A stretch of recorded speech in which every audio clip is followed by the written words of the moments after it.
l'histoire militaire, nous allons parler de 4 guerres oubliées. Nous allons redorer le blason de ces laissés-pour-compte juste après ça.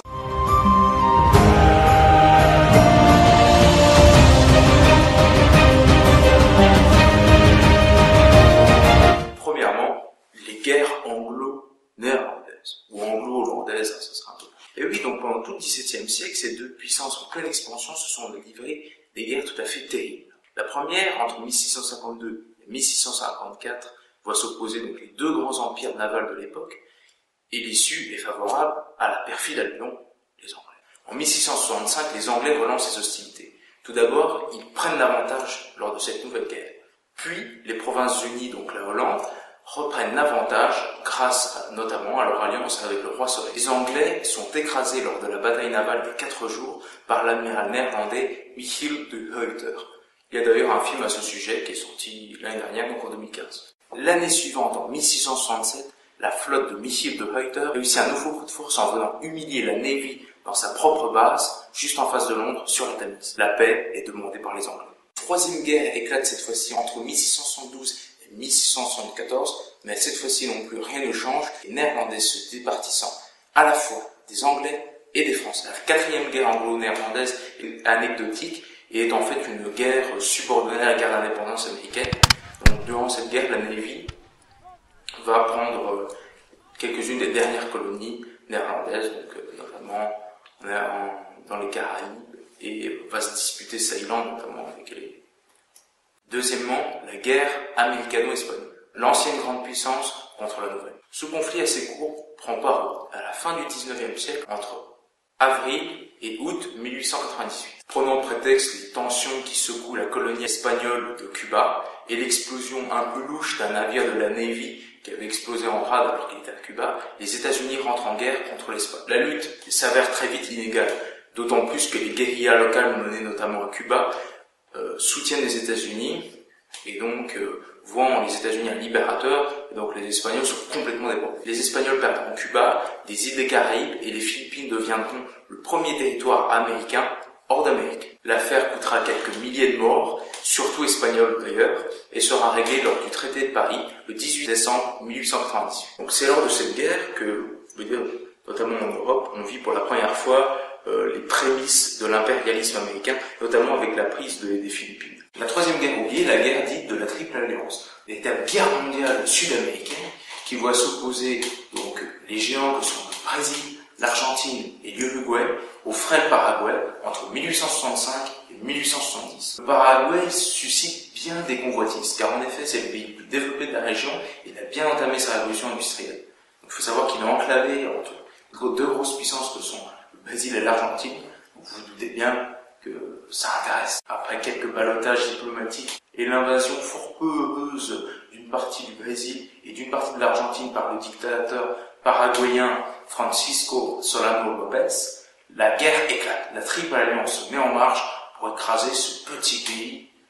L'objectif de la Triple Alliance est simple: réduire le Paraguay à l'état de merde fumante. Le Paraguay est véritablement submergé par la Triple Alliance et il s'ensuit une terrible crise à la fois économique et démographique, car plus d'un tiers de la population paraguayenne va mourir lors de cette guerre ou des suites de celle-ci. Le dictateur paraguayen Francisco Solano López est d'ailleurs tué à la fin de la guerre, et donc c'est vraiment la guerre la plus meurtrière qui secoue ce continent sud-américain, trop souvent oublié d'ailleurs dans l'histoire. Et donc évidemment il y a eu d'autres guerres, mais celle-là est vraiment la plus importante. Quatrième guerre, la guerre Vietnam-Chine. C'est à la suite d'une succession de différents territoriaux diplomatiques que cette guerre éclate. Les raisons de cette guerre sont que, d'une part, les Vietnamiens ont écrasé les Khmers rouges cambodgiens sans aucun problème. Or, les Khmers rouges cambodgiens sont des alliés de la Chine. La Chine ne peut pas supporter ça, car cela remet en cause son hégémonie en Asie du Sud-Est. Ensuite, elle ne peut pas supporter que le Vietnam soit un État très proche idéologiquement de l'URSS, alors que la rupture entre la Chine et l'URSS est déjà consommée. Le but de l'invasion chinoise est en fait de soulager l'allié cambodgien qui est véritablement submergé par les Vietnamiens.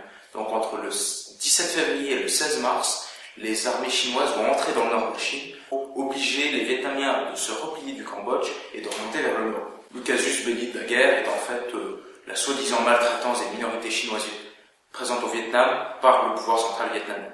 Donc pour les protéger, les gentils chinois 17 février, donc, les Chinois lancent plusieurs centaines de milliers d'hommes à l'assaut de la frontière nord du Vietnam. Leur but est de s'emparer de Lang Son sur la route de Hanoï, la capitale vietnamienne, pour montrer aux Vietnamiens qu'ils ne peuvent pas faire ce qu'ils veulent en Asie du Sud-Est. No way, no way. Donc ils pensent très vite en finir avec les Vietnamiens. Donc lors plusieurs vagues différentes s'élancent dans le nord du Vietnam pour tromper les Vietnamiens sur l'objectif réel des Chinois. Mais alors très vite, les Chinois se heurtent à une très vive résistance de seulement 50 000 soldats vietnamiens qui brisent les lames de l'attaque chinoise. Après vraiment des combats très difficiles, les Chinois arrivent à s'emparer de Lang Son et tout de suite après ils se retirent. Parce qu'ils pensent pour eux leur objectif de campagne est réussi, ils se sont emparés de Lang Son et ils ont pu montrer aux Vietnamiens qu'ils étaient les plus forts. Mais alors donc ils se retirent et appliquent la politique de la terre brûlée. Mais alors en fait cette campagne est un échec même si les Chinois considèrent que non. Mais en fait oui, parce que déjà l'objectif principal c'était de montrer aux Vietnamiens qui était le boss en Asie du Sud-Est. Les Vietnamiens, ils ont vu qu'avec 50 000 hommes, ils pouvaient résister aux Chinois.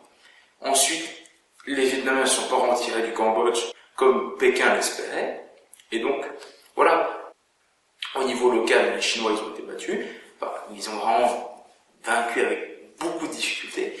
Et je dis au niveau stratégique, c'est un échec en fait. Un échec partiel, entendons-nous bien, parce qu'ils ont réussi à s'emparer de Lang Son. Enfin voilà.